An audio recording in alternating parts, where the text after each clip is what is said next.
Hi guys, hello and welcome everyone. So this is Ashish Kaplish and from today onwards we are going to start a new session on the short trick series guys. और इस short trick series में आपको वो सारी चीज़ें मैं cover करूँगा जिनकी वजह से आप अपने क्वेश्चन को जल्दी और बहुत ही कम टाइम में सॉल्व कर सकते हो सो that you can save the maximum of the time in your examination, right guys? So let's get started with the trick number 1 guys, and in this trick we have a unit and dimension analysis. अगर आपको वो unit and dimension analysis आता है so you can do such kind of questions very easily. मैं कुछ एक questions आपको यहीं पे सॉल्व करके बताऊंगा so that you can get some idea about कि कैसे हम उन क्वेश्चंस को सॉल्व कर सकते हैं, right? So let's get started with the first question. और यहाँ पे जो क्वेश्चन हमें दे रखा है, said that an engine pump is used to pump a liquid of density rho. Guys, density is given over here, continuously through a pipe of cross-sectional area A. If the speed of flow of the liquid in the pipe is V, then the rate at which kinetic energy is being imparted to the liquid is. So now guys, definitely बहुत सारे बच्चों को ये question आता होगा, बहुत easy question है, but मेरा जो मेन मोटिव है दैट्स ऑल अबाउट कि मैं आपको शॉर्ट ट्रिक की यूज़ करके बताऊँ कि कैसे ऐसे क्वेश्चन को आप bye using the short trick ऐसे क्वेश्चन को आप सॉल्व कर सकते हो, राइट? तो एक नॉर्मली अगर हम देखें कंप्लीट मेथड से तो आप कैसे सॉल्व करोगे? सो सबसे पहले तो सर डेंसिटी गिवन है, फिर उसमें क्वेश्चन में एरिया भी गिवन है और स्पीड भी गिवन है मुझे, और मुझसे मांगता है rate at which kinetic energy is being imparted, यानी कि मैं बहुत आसान शब्दों में कहूँ सो वो मांग रहा है kinetic energy per unit time, ठीक है?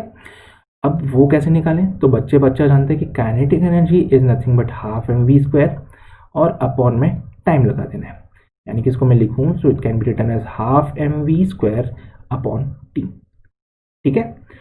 बट दिक्कत ये है कि मास तो गिवन ही नहीं है. अब मास नहीं गिवन है तो क्या हो गया भाई? डेंसिटी है हमारे पास में, वी हैव द एरिया, चलो यूज़ करो उसको. So we know that density is equals to mass upon volume. So from here you have mass is equals to density into volume, और वॉल्यूम को मैं एरिया इनटू लेंथ लिख सकता हूँ क्या? बिल्कुल लिख सकते हैं, ठीक है? So mass can be written as density into area into length. इसी मास को उठा के जब मैं इस वैल्यू में पुट करता हूँ so I get the values. Half mass की जगह लिखूंगा density into area into length into V square which is actually the speed upon time. Now guys you know that L by T is nothing but again speed length upon time, है ना? तो इसको कैसे लिखा जाएगा? Half a rho A length upon T को मैं we लिख देता हूँ और ऑलरेडी वी स्क्वायर चल रहा था. अब इसको सिंप्लीफाई करोगे so what you will gate half rho A V cube, है ना? तो ये पूरा सॉल्व करने के बाद में आपको दिखता है कि आपका फर्स्ट ऑप्शन इसको सेटिस्फाई करता है. नाउ द कंडीशन इज कि यार इतना ज़्यादा सॉल्व करना, और स्पेशली दिस पार्ट की, हाँ ये मेरे दिमाग में स्ट्राइक करेगा. हो सकता है कर जाए, बहुत बढ़िया अच्छी बात है अगर हो जाएगा तो, और अगर नहीं हुआ तो उस केस में तुम फंस जाओगे फिर, ठीक है? अब ऐसे केसेस को सॉल्व करने के लिए we have the short trick part guys. चलो शॉर्ट ट्रिक से कैसे इसको सॉल्व करेंगे, लेट मी टेल यू. अगर हम यहाँ पे डायमेंशनल एनालिसिस का यूज़ करें सो वी नो कि सर हमारे पास में काइनेटिक एनर्जी की जो यूनिट होती है वो डेफिनेटली देखो जूल तो होती है, लेकिन उसको मैं कैसे लिख सकता हूँ? केजी मीटर स्क्वायर पर सेकेंड स्क्वायर, और टाइम की जो यूनिट होता है उसको मैं लिखूँगा simply second. So kinetic energy per unit time को जब मैं लिखूँगा so it comes out be kg meter square पर सेकेंड स्क्वायर और एक second. So this comes out be kg meter square पर second cube. Got it guys? समझ आ रहा है? अब अगर मैं ऑप्शन से चेक करूं तो पहले ऑप्शन में देखो हाफ एक न्यूमेरिकल वैल्यू है, यूनिट का कोई रोल नहीं है. अगर मैं एरिया की बात करूं तो एरिया की यूनिट लिखा जाएगा मीटर स्क्वायर, डेंसिटी को मैं लिखूंगा मास यानी कि केजी अपॉन वॉल्यूम यानी कि मीटर क्यूब, और स्पीड को मैं लिखता हूँ मीटर पर सेकेंड का क्यूब. तो this can be written as meter cube by second cube. तो guys you can see meter cube से मीटर क्यूब कैंसिल हो गया. So what you will get kg meter square पर सेकेंड क्यूब, जो कि match करता है हमारे kinetic energy per unit time की यूनिट से. सो यही हमारा सही आंसर होगा, है ना? अब आप दूसरा ऑप्शन को भी चेक कर सकते हो. दूसरा ऑप्शन में देखो क्या लिखा है, area meter square, density kg per meter cube and speed as meter पर सेकेंड. अगर आप देखो तो मीटर स्क्वायर से ये कैंसिल हो जाएगा, ठीक है? And from this meter to this meter this cancel out, and finally we have kg पर सेकेंड, जो कि बिल्कुल गलत है. सिमिलरली आप थर्ड ऑप्शन भी चेक कर सकते हो, सिमिलरली आप फोर्थ ऑप्शन भी चेक कर सकते हो, बट हमारा काम पहले ऑप्शन से हो गया था. So yes guys, this is the right answer. You getting this, समझ आ रहा है? ओके, अब एक और क्वेश्चन इसी वेराइटी का है हमारे पास में, और इस क्वेश्चन में क्या गिवन है, a vehicle is moving with a velocity v on a curved road of width b and radius of curvature r. For counteracting the centrifugal force on the vehicle, the difference in the elevation required in between the outer and the inner edge. So guys, we have this road, ठीक है, एक road है और ये उसका inner as है, this one is the outer as, और इन दोनों के बीच का एलिवेशन बताना है, यानी कि कितनी हाइट ये अटेन की है, यानी कि कितने हाइट से हमने इसको एलिवेट किया है। ओके, तो guys if you can see, so कोई भी व्हीकल अगर इस रोड पे होगा तो वो कुछ इस टाइप से होगा, है ना।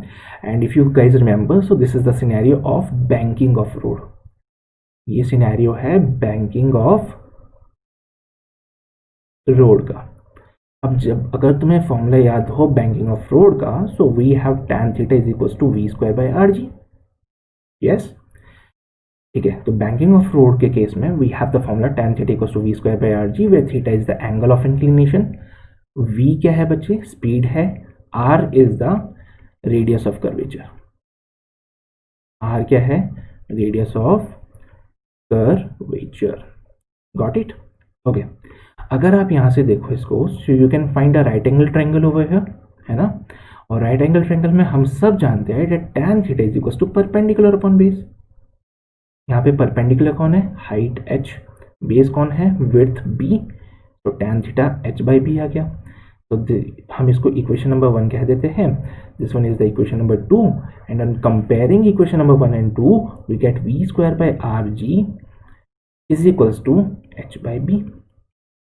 जब आप इसको सिंप्लीफाई करोगे, so what you will get guys, you will get nothing but h is equals to v square b divided by r जी।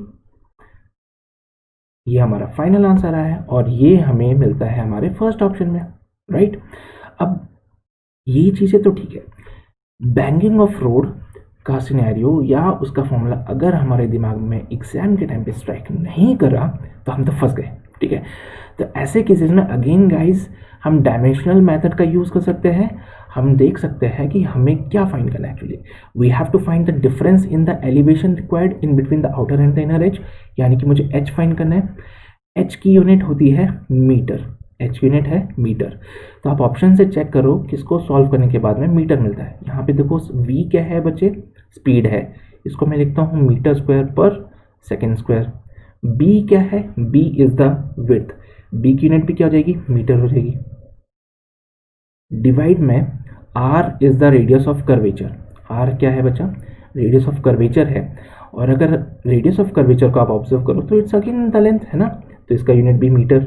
और g क्या है, एक्सेलरेशन ड्यू टू ग्रेविटी, तो इसकी यूनिट आएगी मीटर पर सेकेंड स्क्वायर, तो इसको लिखा मीटर पर सेकेंड स्क्वायर। ठीक है, मीटर स्क्वायर से एक मीटर से दूसरा मीटर कैंसिल आउट हो गया, ठीक है। सो मीटर स्क्वायर से एक मीटर से दूसरा मीटर कैंसिल हो गया, सेकेंड स्क्वायर से सेकेंड स्क्वायर कैंसिल हो गया। On solving you will get the answer meter, है ना, सिंपल।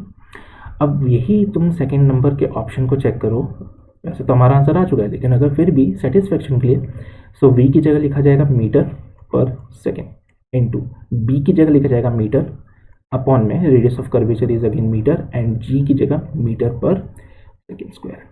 मीटर से मीटर से मीटर से मीटर कैंसिल हो गया, एक सेकेंड से एक सेकेंड कैंसिल आया। यू नो गाइज, अपॉन में भी अपॉन में होता है तो टर्म ऊपर आ जाती है, and you will get the answer second. ये तो बिल्कुल गलत है ना। Similarly you can go for the C option and for the D as well, और जब आप इसको सॉल्व करोगे यू विल फाइंड कि इनकी यूनिट्स अलग अलग आ रही है, दैट मीन्स ये ऑप्शन भी गलत हो जाएगा और ये भी गलत हो जाएगा। तो from the unit part you can सी कि ऑप्शन नंबर 1 बिल्कुल सही है। सो कहाँ पहले तुमने इतना पेज भरा था एंड नाउ वो आपका सिर्फ एक सिंगल लाइन में कंप्लीट होता है। Are you getting this guys? बहुत सिंपल है, कोई रॉकेट साइंस नहीं है ना। चलो एक और क्वेश्चन देखें, चलिए भाई एक और क्वेश्चन देखते हैं। In this question it is said the block of mass m moving on the frictionless horizontal surface collides with the spring or spring constant k and compresses it by the length L. The maximum momentum of the block after collision is, collision के बाद में maximum momentum क्या हो जाएगा? तो guys जब ये block इससे टकराएगा तो उस टाइम पे उसके पास कोई वेलोसिटी होगी, let's say the velocity be v, ठीक है, let's say the velocity be v। Spring का स्प्रिंग कांस्टेंट के गिवन है, ये क्या कर रहा है, स्प्रिंग को दबा रहा है, और स्प्रिंग क्या काम कर रहा है, ब्लॉक को रोकने का काम कर रहा है। So you can say that जो ब्लॉक की काइनेटिक एनर्जी है वो कन्वर्ट हो रही है स्प्रिंग के पोटेंशियल एनर्जी में। मैंने क्या किया, मैंने कुछ नहीं किया, मैंने सिर्फ एनर्जी कंजर्वेशन का यूज किया है। मैंने कुछ नहीं किया, सिर्फ एनर्जी कंजर्वेशन का यूज किया है। ब्लॉक की काइनेटिक एनर्जी स्प्रिंग के पोटेंशियल एनर्जी में कन्वर्ट हो रही है ना। अब एट द एंड जाके ब्लॉक तो रुक जाएगा, यानी कि मैक्सिमम मोमेंटम कब होगा, when the block has the maximum velocity. और मैक्सिमम वेलोसिटी कब होगी, जब ब्लॉक इससे स्प्रिंग से जस्ट कोलाइड करेगा। मैक्सिमम मोमेंटम तब होगा जब मैक्सिमम वेलोसिटी होगी। मैक्सिमम वेलोसिटी कहाँ पे होगी, जब वो स्प्रिंग से जस्ट कोलाइड करेगा, क्योंकि एट द एंड जाके वो तो रेस्ट पे आएगा फिर, है ना। तो मैक्सिमम मोमेंटम तब होगा जब वेलोसिटी v होगी। तो v निकालो सबसे पहले, तो हाफ से हाफ कैंसिल करोगे तो v स्क्वायर मिलेगा के एक्स स्क्वायर बाई एम। अब कितना लेंथ उसने कवर करा है, तो एल लेंथ उसने कवर किया है, यानी कि जो कंप्रेशन है यहाँ पे वो एल के बराबर है। कंप्रेशन जो है वो एल के बराबर है। अब यहीं पे मैं एक्स की जगह पे एल पुट कर देता हूँ, राइट गाइस। तो v मुझे मिलता है under root of k by M into l. So guys, we have the value of velocity. Now we want the maximum momentum, और मोमेंटम का फॉर्मूला बच्चा बच्चा जानता है, मास इंटू वेलोसिटी। मास कितना था, कैपिटल एम था, पुट कर दो कैपिटल एम। वेलोसिटी कितनी थी, अभी हमने फाइंड करी है, under root of A by M into L. Under root M से ये भी under root of M times cancel हो जाएगा, so this comes out be under root of M K dot L. This is the maximum momentum we have, और ये maximum momentum कहाँ मिलता है, पहले ऑप्शन में, राइट गाइस। चलिए भाई, ये तो हुआ कंप्लीट मेथड से क्वेश्चन को सॉल्व करना। बट अगर इसी क्वेश्चन को मैं शॉर्ट ट्रिक से सॉल्व करने चाहूँ तो कैसे करेंगे। So guys again we have a simple approach. हमें क्या फाइंड करना है, मोमेंटम फाइंड करना है। Momentum is mass into velocity, और इसकी यूनिट की बात करो तो मास के लिए क्या लिखोगे, केजी, वेलोसिटी के लिए क्या लिखोगे, मीटर पर सेकेंड, राइट गाइस। तो आप चेक करो कि कौन से ऑप्शन को सॉल्व करके मुझे केजी मीटर पर सेकेंड मिलता है। पहले को चेके, अंडर रूट में, just wait a second guys, हाँ, तो we have the under root में क्या मिलेगा, मास केजी। ये क्या है, spring constant, F is equal to K into x.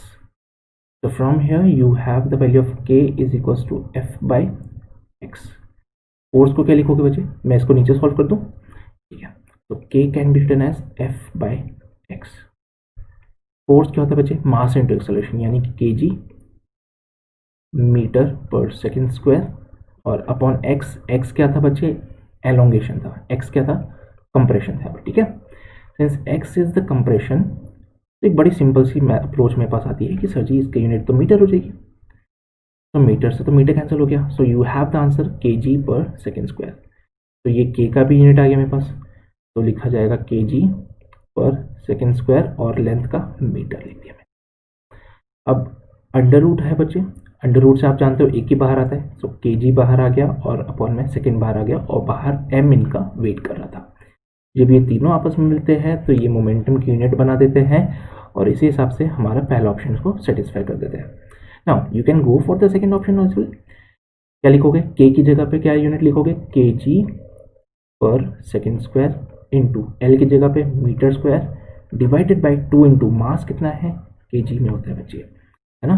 k के लिए यूनिट लिख दिया kg पर सेकेंड स्क्वायर, एल स्क्वायर यानी कि मीटर स्क्वायर, और 2, भैया 2 का तो भाई न्यूमेरिकल वैल्यू कोई रोल ही नहीं है, m इज द मास, उसको लिख दिया kg में। सो kg से kg कैंसिल हो गया, you get the answer meter square पर सेकेंड स्क्वायर, जो कि गलत है। Similarly you can go for this one also well, kg length के लिए मीटर स्क्वायर, और अपॉन में k का यूनिट क्या है, kg पर सेकेंड स्क्वायर, सो kg पर सेकेंड स्क्वायर, kg से kg कैंसिल हो गया, you get the answer as meter square second square, जो कि अगेन गलत है। तो my dear students, this is all about the short trick, जिससे आप अपने क्वेश्चन को इजी कर सकते हैं by using the dimensional analysis, by using the units, ठीक है। यूनिट्स और डायमेंशन का यूज करके आप अपने क्वेश्चन को इजी कर सकते हैं, बट मेक श्योर इस ट्रिक का यूज़ आप तभी करना जब आपके ऑप्शंस में कोई फॉर्मूला बन रहा हो। अगर आपके पास में ऑप्शंस आते हैं लाइक 10, 20, 30, है ना, like numerical values if you get, तो उस टाइम पे इस ट्रिक का यूज़ नहीं होगा। सो मेक श्योर कि आपके ऑप्शंस में न्यूमेरिकल वैल्यूज़ ना हो, ठीक है। तो हर जगह इस ट्रिक को यूज़ नहीं कर सकते। That's what we always use to say कि भाई ट्रिक सिर्फ कुछ एक जगह पे लगती है, और वो कुछ एक जगह कहाँ पे होती है वो आपको सोचना पड़ेगा। सो make sure for this part guys, okay, hope you enjoyed this session, and if you really do so guys make sure session को लाइक ज़रूर कर देना। एंड जितने भी नए सब्सक्राइबर्स आज यहाँ पे मेरे साथ इस वीडियो को देख रहे हैं, मेक श्योर आप उस लाल बटन को ज़रूर दबा देना यार, that's the most important part, ठीक है। क्योंकि अगर उसको दबाओगे तो सबसे पहले नोटिफिकेशन आप लोगों को पहुंचेगा for the next video. So make sure कि इस सेशन को आप लाइक करें, सब्सक्राइब करें, and if you really enjoyed this part guys, so इसको शेयर ज़रूर करना विद योर फ्रेंड्स, सबको बताना। हो सकता है बहुत से बच्चे ऐसे हो जिनको भी इस ट्रिक के बारे में नहीं पता हो, तो मेक श्योर कि आप उनको भी इस ट्रिक के बारे में ज़रूर बताएं। तो that's all for today guys, and मिलते हैं आपसे अगले सेशन में, तब तक के लिए बाय बाय।